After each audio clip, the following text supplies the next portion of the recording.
Hey guys, so I'm back with another one-day portrait. Yay! And if you didn't see last week's video, you can click right here on the screen. But anyway, this week I'm doing somebody else. The name of the person is Kiara, which is another colleague of mine, just like the Devon one that I did last week.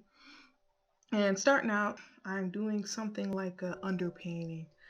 Usually when I do underpaintings, I do kind of a yellow orangish base because I think most people who have like brown skin tend to have a yellow or orange skin tone. Well, a yellow or orange undertone to them. And that's what I'm doing right now, just kind of painting a good amount. I also like to do underpaintings because a lot of times when I do pencil lines, they kind of disappear on you when you're editing or when you start doing the real detail painting. You can't really see the lines sometimes, so just blocking in color is a good way to figure out where the lines are on the painting. And I usually like to work in yellow and red first, even on the hair. Even though clearly the hair is a very dark brown, it'll be darkened with layers. Also, I like doing these one-day portraits because a lot of times when I see the people or when I actually paint these people, I get to see all the nice features that they have that I like. For instance, Kiara, kind of like how her eyes look, and I like her nose. I like round noses, they look nice to me. And her hair, I always thought she had nice hair, and I like painting her Bantu knots in this. It was really fun. And I like painting her face because I like the shading of the face.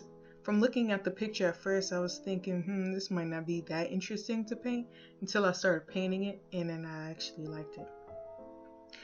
So here I'm adding in some blue for the dark of her shirt, and the dark on her hair. And you see when I put a layer on top of the red, it's much darker, almost like a dark purple, or more like a blue violet, like a dark blue violet. And I'll just keep layering color later on to make her hair look even darker. I tend to not really use black when I'm painting because black is a really strong color, and when you think about it, nothing in nature or nothing that the human eye sees is truly black. It's just a very highly saturated color of something else. Here I am painting the eyes, which I found really nice. I like the shape of the eyes. It reminded me of like Ethiopian eyes, and I know some people consider that Asian eyes, but if you look at people from Ethiopia, you see that their eyes are very similar to Asians, except for they have the creased lids that most Asians don't have. And Kiara had the creased lids. Plus, all life started in Ethiopia, or something like that. All I know is all our life started in Africa. So Africans came first, therefore she has Ethiopian eyes. Well, I don't know. Well, she doesn't really have Ethiopian eyes in person, but that's just how they appear in this picture. No, actually she does. I lied. But I don't really get to see them because she usually wears glasses all the time. So I wouldn't really know, honestly. Anyway, for anybody who actually wants me to paint a picture of them, just let me know. You can tell me on Instagram and just DM me the picture. DM is the best way for me, actually. That might be even one of the only ways I accept it. If you just tag me on Facebook, it kind of gets lost in all the notifications that I get on Facebook, like crap notifications. And I don't even have my Facebook linked onto YouTube, so if any YouTuber sees this video and wants to be painted, or anybody who's on YouTube sees this video and wants to be painted, don't use Facebook, or they won't see my Facebook. Now I'm just blabbing off. Alright, here I'm blocking in some brown, just to establish where the browns are. After I did my underpainting, I've decided to go in with some of the darker browns and the lighter browns that are in the face, more of the neutrals.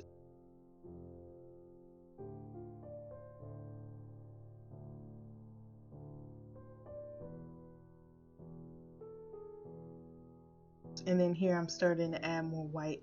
I tend to like to add white very last because sometimes when you start out with white, you can go kind of crazy on the white, and that's never a good idea. So white always goes last for me. And her face was looking a little pink according to the picture.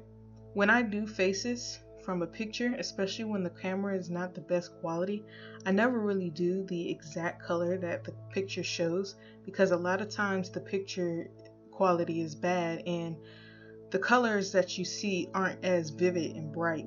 they're kind of flat and dead, a lot more flat and dead than how the person would look in real life. So once this picture is done, or even now, you can see that the painting of the face is a lot more bright than it actually is in the side picture. And I prefer it that way. It looks a lot better, and it gives the person like a glowing appearance, as if the person is just glowing off of the picture, like they're alive or something. Yeah, that's cool. I like that. Yeah, glowing.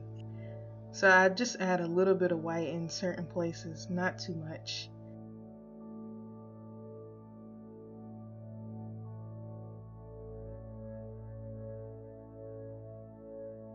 Right now I do have a few people that I am going to paint, so I'm not really behind on people who I'm going to paint, but it's always a good idea to see other pictures.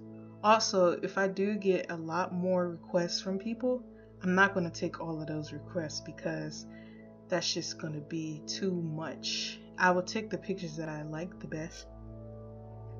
And the way I like the picture is not based on how great the quality of picture is. It's based on just the colors in the picture and the facial expression, how I think the person is feeling when they took the picture, and yada. Alright, now I'm adding another layer on the hair. It's like brown, neutral color. I actually didn't catch all of the hair, but the way I paint the hair is I mix in like a darker blue with brown, and that gives almost a black color, and I use the same color on the shirt. And I add highlights while the paint is still wet with white. That way it's toned down, like more like a toned down highlight instead of being just white all in your face, because you don't want to go crazy with white because it'll just wash out the whole picture.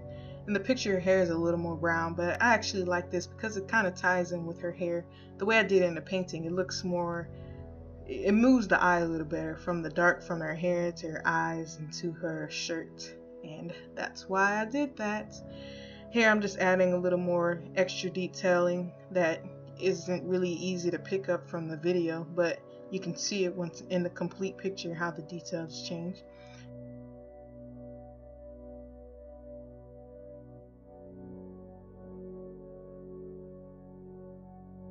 And then I'm adding in the background, and I decided that I was going to do like a water type background. I didn't show it all, but I put saran wrap on top so it create like wave pattern, and then I took it off, or I put a book on top of it, and when it dried I took it off and just add some details to really bring out that, and then I was done after that.